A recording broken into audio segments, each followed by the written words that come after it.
Assalamualaikum warahmatullahi wabarakatuh. Abu Muqatil meriwayatkan dari Sailih bin Sa'id dari Abu Saf dari Al-Hasan bahwa Rasulullah Shallallahu Alaihi Wasallam bersabda, suatu ketika iblis laknatullah sang pengingkar Allah Subhanahu Wa Taala mendatangi para nabi dan berbicara dengan mereka. Ia mendatangi semua nabi, mulai dari Nabi Nuh alaihissalam sampai Nabi Isa alaihissalam ibnu Maryam, serta kepada nabi-nabi yang hidup di antara keduanya. Hanya saja tidak ada nabi yang paling banyak dan paling enak diajak bicara kecuali Nabi Yahya ibnu Zakaria. Suatu hari iblis menemuinya ketika iblis hendak pergi. Nabi Yahya alaihissalam berkata kepadanya, Abu Murrah nama sebenarnya adalah Al-Haris dan gelarnya adalah Abu Murrah.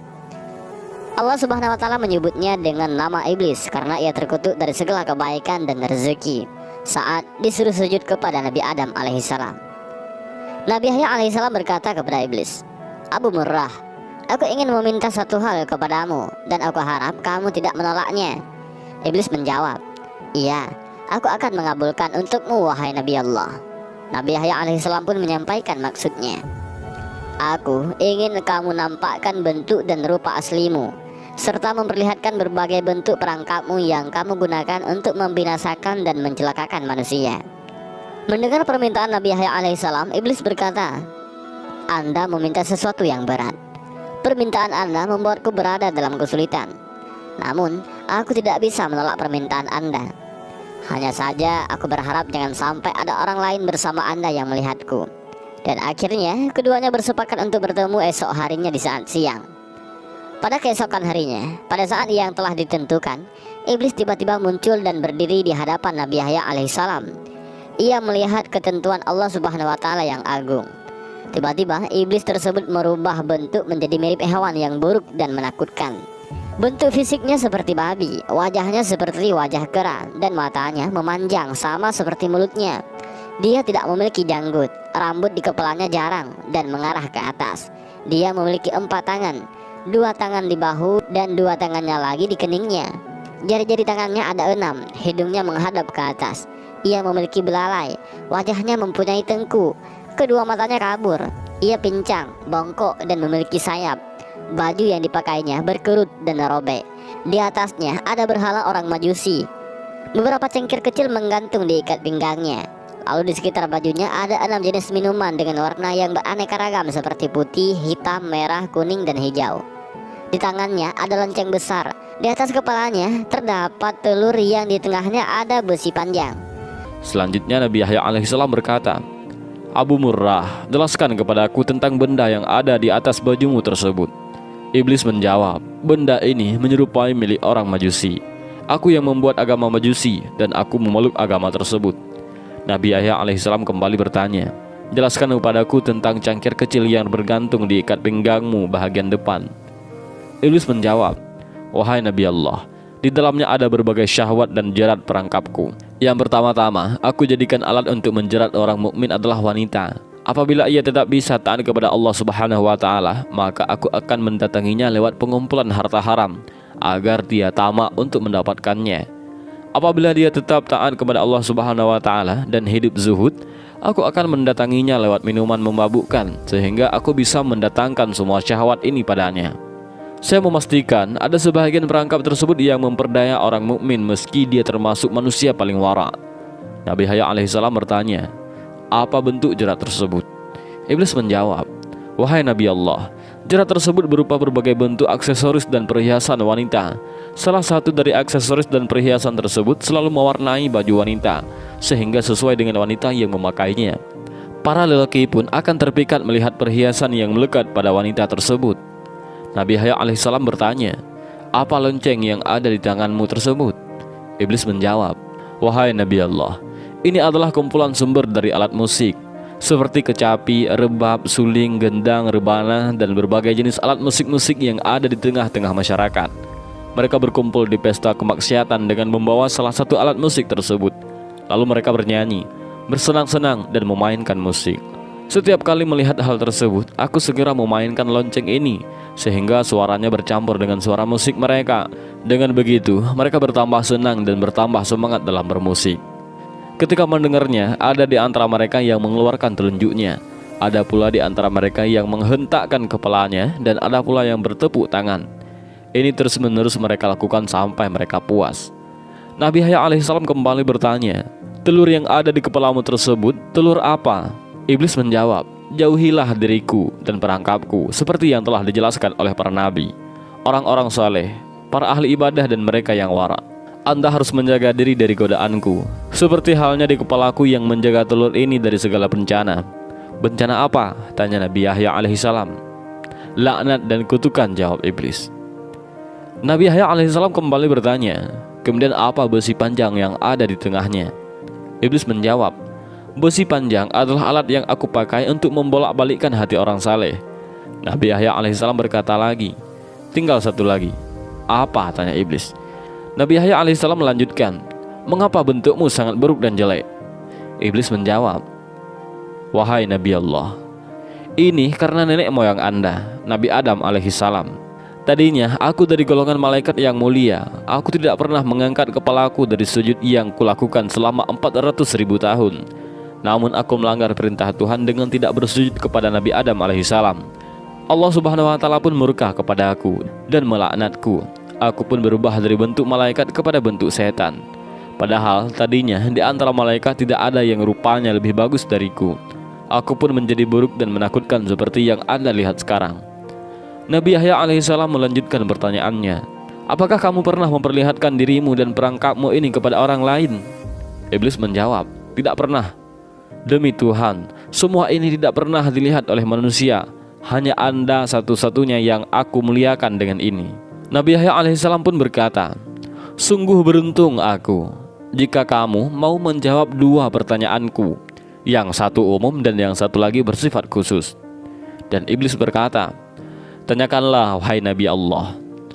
Nabi Yahya alaihissalam bertanya, "Terangkanlah kepadaku sesuatu yang paling menjadi harapanmu, yang paling menguatkan punggungmu, yang paling menghibur juru tulismu, yang paling menyenangkan matamu, dan yang paling mengembirakan hatimu."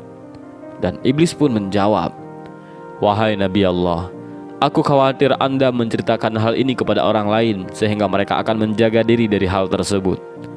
Dengan begitu, semua tipu muslihatku akan gagal."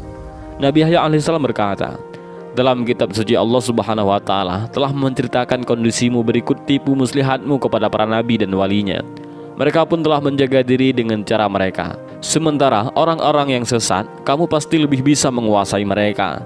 Kamu dapat mempermainkan mereka seperti tongkat yang dipukulkan kepada bola. Ketenanganmu kepada mereka tidak lebih diperhatikan dan dicamkan daripada ucapan Allah subhanahu wa ta'ala." Dan iblis kemudian menjelaskan, "Wahai Nabi Allah, hal yang paling aku harapkan dan yang paling menyenangkan adalah wanita. Ia merupakan jerat, perangkap dan anak panah yang selalu tepat mengenai sasaran. Aku selalu berhasil dengan mereka. Aku berhasil menjatuhkan wanita dalam kebinasaan. Ketika menggoda para ahli ibadah dan ulama, mereka bisa mengalahkanku. Lalu aku kirimkan pasukan untuk menyerang mereka. Tapi pasukan tersebut pun kalah. Pada saat demikian, aku ingat dengan wanita, sehingga diriku menjadi tenang, amarahku menjadi reda, emosiku lenyap. Jiwaku menjadi tenang dan kekuatanku menjadi bertambah. Seandainya wanita tersebut bukan dari keturunan Nabi Adam alaihissalam, pasti aku akan bersujud kepada mereka. Mereka adalah maduku, iman mereka ada padaku. Setiap mereka memiliki kebutuhan, maka aku berusaha membantu mereka untuk memenuhi kebutuhannya. Pasalnya, mereka adalah harapanku, sandaranku, gantunganku, orang kepercayaanku, dan pembantuku." Kemudian Nabi Yahya alaihissalam bertanya, "Apa manfaat yang kamu dapatkan dengan menyesatkan manusia? Dengan apa kamu menguasai manusia?" Dan iblis menjawab, "Allah subhanahu wa ta'ala menciptakan kesenangan dan kesedihan. Allah juga menciptakan yang halal dan yang haram. Dia memberikan pilihan antara keduanya kepada aku saat Nabi Adam alaihissalam diciptakan. Aku memilih syahwat dan kesenangan. Aku juga memilih yang haram, yang keji dan yang mungkar. Sehingga semua itu yang menjadi kecenderungan dan seleraku. Allah subhanahu wa ta'ala juga memberikan pilihan kepada Nabi Adam alaihissalam. Namun Nabi Adam alaihissalam memilih kesedihan, ibadah, dan yang halal. Sehingga semua itu menjadi tuntunan dan harapannya. Semua hal tersebut menjadi harta dan dagangannya. Sementara yang sebaliknya telah menjadi harta daganganku. Kebutuhan dan keinginan seseorang merupakan nyawa kehidupannya. Jika kehidupannya hilang, orang itu pun akan binasa. Betapa banyak makhluk Allah yang ketika kebutuhan, keinginan dan tekadnya hilang, ia segera mati dan binasa. Demikian pula dengan hal ini. Aku telah memilihinya sehingga menjadi syahwat, hawa nafsu dan hidupku. Ketika hal tersebut hilang dariku, maka aku akan binasa. Namun ketika aku berhasil mengalahkannya, aku akan senang dan tetap eksis. Seandainya syahwat, hawa nafsu dan hidupku ada pada orang lain, berarti ia telah mengambilnya dariku. Aku pasti akan berusaha sekuat tenaga untuk mengalahkannya agar ia tetap menjadi penopang hidupku. Dalam hal ini, manusia telah merampas hidupku yang berupa syahwat dan hawa nafsu. Ia menyimpan dan menyembunyikannya. Ia telah bersiap-siap memerangiku. Oleh karenanya, tidak ada jalan lain bagi si pemilik asli untuk mendapatkan haknya kecuali dengan berperang dan mengalahkan manusia yang zalim tersebut. Dan itulah kondisiku, dan demikianlah aku senang ketika aku bisa mengalahkannya. Nabi Yahya alaihissalam kembali bertanya, apa bentuk kezaliman manusia sehingga kamu mengatakan zalim? Iblis menjawab, bentuk kezalimannya adalah dia merampas hawa nafsuku dan menyimpannya di tempat miliknya. Kalaulah bukan karena kezalimannya tersebut, aku tidak akan berusaha memeranginya dan mengambil barang halal darinya, sebagaimana ia telah mengambil hawa nafsu dan barang haram milikku. Nabi Yahya alaihissalam bertanya lagi, bukankah tidak masuk akal kalau kamu ingin mengambil kembali hawa nafsumu padahal kamu gembira? Kalau dia mempergunakannya, dia akan bersedih. Namun kalau dia tidak mempergunakan hawa nafsumu dalam segala urusanmu? Dan iblis menjawab, kalau ia mempergunakan hawa nafsuku, aku tidak bersedih, tetapi gembira, karena berarti ia telah memenuhi kebutuhanku. Aku malah bersedih kalau ia tak mempergunakannya. Aku tidak meminta kebutuhanku tersebut karena ia telah mengambilnya dariku. Aku juga tidak berharap ia mengembalikannya, sebab hal itu telah melekat padanya. Namun aku ingin dia mempergunakannya. Ketika ia mempergunakannya, maka itu berarti ia telah memberikan kepadaku apa yang menjadi keinginanku, pilihan dan hidupku. Dia adalah bahagian dariku. Jika dia mempergunakan harapanku, maka itu berarti dia telah membuatku hidup dan bahagia. Pasalnya, dia mempergunakan sesuai maunya. Akan tetapi, kalau dia tidak mempergunakannya, maka itu berarti hawa nafsu tersebut tersimpan seperti tahanan. Jika dia berada dalam keadaan terkekang atau terikat, padahal dia adalah nyawa kehidupanku, sehingga seolah-olah aku dipenjara dan terikat, maka aku menjadi sedih. Dengan begitu, dia mengganti kehidupanku dengan kematian. Oleh karena itu, aku berusaha dengan berbagai cara dan mendatanginya dengan segala tipu dayaku. Aku kerahkan segala perangkat dan sarana.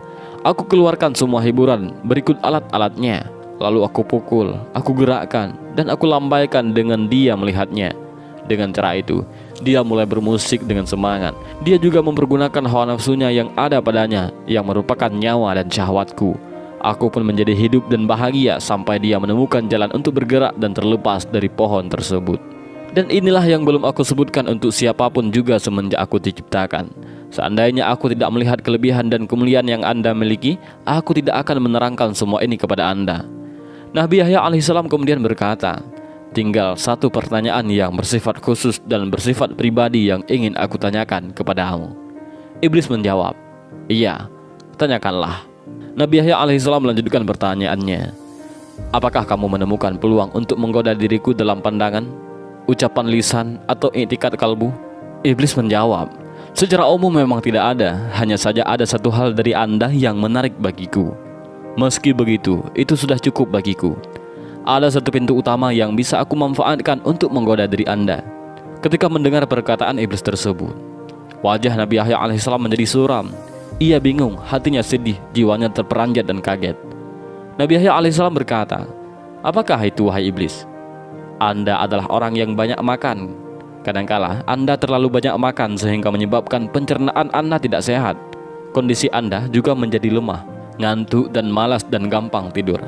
Kadangkala Anda tidur di saat Anda harusnya bangun di tengah malam untuk beribadah. Ini yang menarik bagiku dari diri Anda. Nabi Yahya alaihissalam berkata, dengan kondisi tersebut, kamu mendapatkan kesempatan untuk menggodaku? Iblis menjawab, iya wahai Nabi. Nabi Yahya alaihissalam berkata, apa yang membuatmu gembira dengan itu? Anda tidak mencamkan apa yang aku sebutkan pada Anda. Aku akan mengiring Anda pada sesuatu yang dibenci oleh Allah Subhanahu wa Ta'ala, yang tentu saja menjadi sesuatu yang aku sukai. Sebaliknya, sesuatu yang disukai Allah Subhanahu wa Ta'ala adalah sesuatu yang aku benci.